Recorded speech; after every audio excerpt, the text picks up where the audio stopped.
रहनुमा मुस्लिम लीग नून तलाल चौधरी इस वक्त इस्लामाबाद में न्यूज कॉन्फ्रेंस कर रहे हैं। ईंट से ईंट बचा देती है जुडिशल कमीशन की, उसका कोई दरवाजा कोई खिड़की नहीं तोड़ी, कोई पूछने वाला नहीं। इस्लामाबाद को आग लगा दी, कोई पूछने वाला नहीं। तौहीन अदालत का मुकदमा आज तक पेंडिंग है, लेकिन वो उसके लिए कोई पूछेगा नहीं।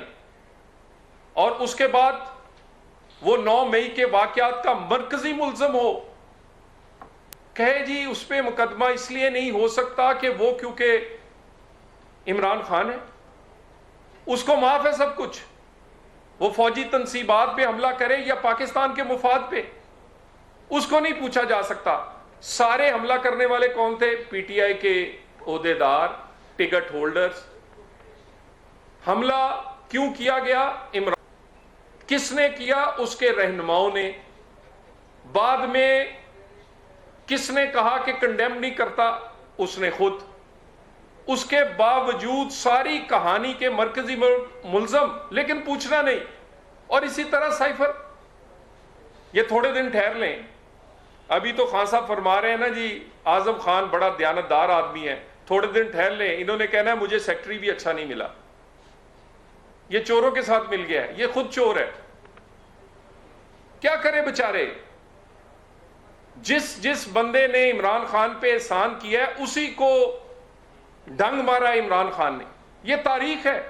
माजिद खान से लेके, क्रिकेट से लेकर, उसकी जाती जिंदगी, उसके हॉस्पिटल बनाने वालों से लेकर, उसकी सियासत बनाने वालों से लेकर, जिन्होंने उस पर हर तरह की जानो माल इन्वेस्ट किया है, जो उसके साथ दिलो जान से रहे हैं, जिसने बाजवा समेत उस पर एहसान किया है, उसी को काटा है इसने, उसी को डंग मारा इसने। ये आजम खान को भी मारेगा। क्या कहे बेचारा? यानी साइफर किस, अगर साइफर में कुछ था तो चोरी क्यों किया? दिखाते ना कौम को। अगर साइफर में कुछ था तो उसकी मीटिंग के मिनट्स ऑफ द मीटिंग भी आपने चोरी कर लिए। कहानी बनाई थी तो कहानी जिस सफे पे, जिस साइफर पे बनाई थी, उसके चोरी करके क्यों छुपाया? और उसके बाद आप कहते हैं कोई मसला ही नहीं, और उसके बाद नारे लगाए गए हम कोई गुलाम है, हकीकी आजादी चाहिए। और फिर वहां पर डॉलर देकर अमेरिका में, अमेरिका की गुलामी के लिए वहां पर पूरी फर्म्स हायर की गई कि हमें माफ कर दो। मिन्नतें करते हैं फिर आप, मैं बड़ा अच्छा हूं, मैंने तो ये कहा ही नहीं। ये आपको गलत फहमी है। अपनी लॉबिंग के लिए और पीटीआई के तलकात अमेरिका और दूसरों से अच्छे रहे, मगर पाकिस्तान के तलकात जो है वो जितने मर्जी खराब हों,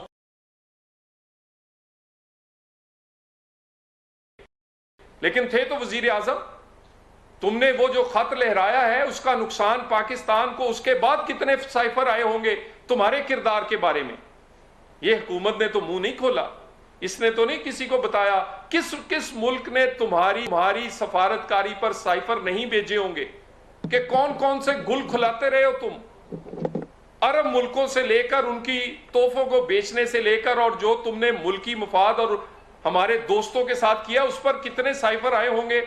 लेकिन इस हुकूमत ने तो कभी किसी को, क्योंकि वो क्लासिफाइड डॉक्यूमेंट्स होते हैं, कभी बात नहीं की। और तुमने अपनी जात के लिए, अपनी पार्टी के लिए तो वहां कंपनियां हायर की कि जी हमें अच्छे तलकात अमेरिका से चाहिए, लेकिन पाकिस्तान के तलकात खराब होते हैं तो हो जाए। उसी की बुनियाद पर तुमने लोगों को गद्दार बनाया। उसी की बुनियाद पर तुमने कहा जानवर हैं, गद्दार हैं, मीर जाफर हैं। और वही साइफर तुम चोरी करके इसलिए लेकर गए कि उसमें अगर कुछ था तो फिर वो भी बता देते ना, हौसला करते। इतना खेल खेला था तो अगला भी बता देते। उसको चोरी क्यों किया फिर? और बार बार ये कहने वाले कि पाकिस्तान में एक फेयर एंड फ्री इलेक्शन होना चाहिए। ऐसे माहौल में फेयर एंड फ्री इलेक्शन कैसे हो सकता है कि एक पार्टी जो पाकिस्तान की फौजी तनसीबात पे हमला करे, कोई सजा जजा फौरन रिटें लग जाती हैं, उसको जी आर्मी एक्ट के तहत सजा नहीं होनी चाहिए। क्यों? उसने कोई ट्रैफिक सिग्नल तोड़ा था कि उसको कोई आम सजा हो? वो तोशा खाना खाएं, वो फॉरेन फंडिंग, वो इसके बाद साइफर, और कहा जाता है कि नहीं नहीं जी फेयर एंड फ्री इलेक्शन हो। भी कानून एक जैसा होगा सबके लिए तो फेयर एंड फ्री इलेक्शन होगा। इन बुलवाइयों के साथ जिन्होंने कोई पाकिस्तान का कैंट नहीं छोड़ा, पाकिस्तान की दफाई तंसीबात नहीं छोड़ी, ये पाकिस्तान के वो पोलिंग स्टेशन कैसे छोड़ेंगे? और इस साइफर के बाद भी अगर किसी को सजा नहीं देनी, अगर पाकिस्तान का निजाम, मैं दोबारा कह दूं कि वो मशहूर डायलॉग था कि एक मच्छर ने आदमी को हिजड़ा बना दिया, पाकिस्तान के निजाम इंसाफ को एक चोर, एक लाडले ने लूला बना दिया है। किसी चीज में सजा नहीं होगी, साइफर हो, तोशाखाना हो, फॉरेन फंडिंग हो, करप्शन के केस हो, इद्दत के मामला, औलाद के मामला हो, कोई नहीं, सब खामोशी रहेगी। और जब तक कानून अपनी अमलदारी नहीं दिखाएगा, बलूची जमात के साथ आम सियासी जमातें इलेक्शन नहीं लड़ सकती। क्यों आर्टिकल 6 की कार्रवाई नहीं हो सकती जी? अगर साइफर पर पाकिस्तान के मुफाद से और हलफ की रूह गर्दानी के बाद भी कार्रवाई नहीं होनी तो हलफ खत्म कर दें। फिर हलफ को क्यों उठवाते हैं लोगों से? फिर हलफ का क्या फायदा है?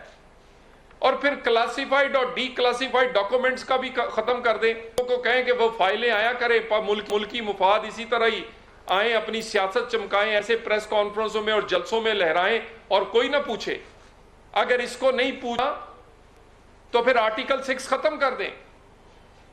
फिर हलफ की रूह गर्दानी पर जो मुकदमे बनते हैं वो खत्म कर दें भाई। तो मैं एक दफा फिर ये कहना चाह रहा हूं कि ये आजम खान साहब के बयान के बाद एक दफा फिर इतना बड़ा सामने आया, इस पर हम भूल जाते हैं। आहिस्ता आहिस्ता आहिस्ता आहिस्ता इतने बड़े गुनाह जो है वो लोग भूलते जाएंगे। मगर अगर इसी तरह के गुनाहगार और इसी तरह के लोग हुकूमतें करते रहे और आने वाले इलेक्शन में उम्मीदवार और आने वाले इलेक्शन में इलेक्शन लड़के फिर उन्हीं कुर्सियों जमान होंगे, तो फिर इस मुल्क का वही हाल होगा जो पिछले 4-5 साल हुआ था। ना आपका कोई दोस्त मुल्क आपके साथ तल्लुकात रखेगा, ना आप गरीब का चूल्हा चलेगा, ना पाकिस्तान की इज्जत बचेगी।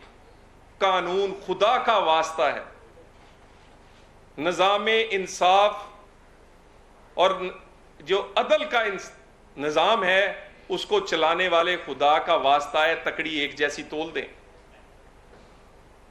एक जैसी तोल दें, एक जैसी नहीं भी तोल सकती तो इतनी सारी चीजें जो है इस पर कोई फैसला फरमा दें। और खान साहब के लिए कोई एक अलहदा कानून एक मुल्क में बना दिया जाए और बाकियों को कहा जाए कि उनको अलहदा किसी कानून से नापा और तोला जाएगा। बहुत शुक्रिया।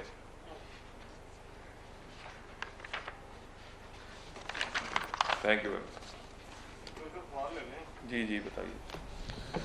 इस्लामाबाद में रहनुमा मुस्लिम लीग नून तलाल चौधरी इस वक्त प्रेस कर रहे हैं। उनका कहना था कि चेयरमैन पीटीआई ने हर एहसान करने वाले को डंक मारा है।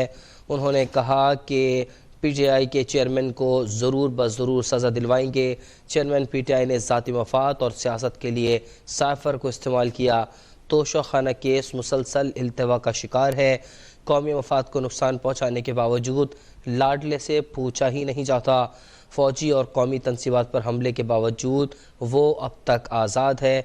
अगर साइफर में कुछ था तो कौम को दिखाते हैं। आप कुछ लोगों को मैदान से बाहर कर दें और मुझे ये बताइए कि हम जैसे उम्मीदवार जब कागजात नामजदगी देते हैं तो रिटर्निंग अफसर वहां चंद घंटों में या 2 दिनों में फैसला कर देता है कि ये आप अहल हैं कि नाअहल हैं। यानी मुझे ये बताएं, औलाद आपने छुपा ली, तोशाखाना आपने छुपा लिया, फॉरेन फंडिंग आपने कर ली, उसके बाद कोई उसका फैसला नहीं होता। और वही लोग वो कहते हैं जी वो 62-63 उन पर तो नहीं जागती।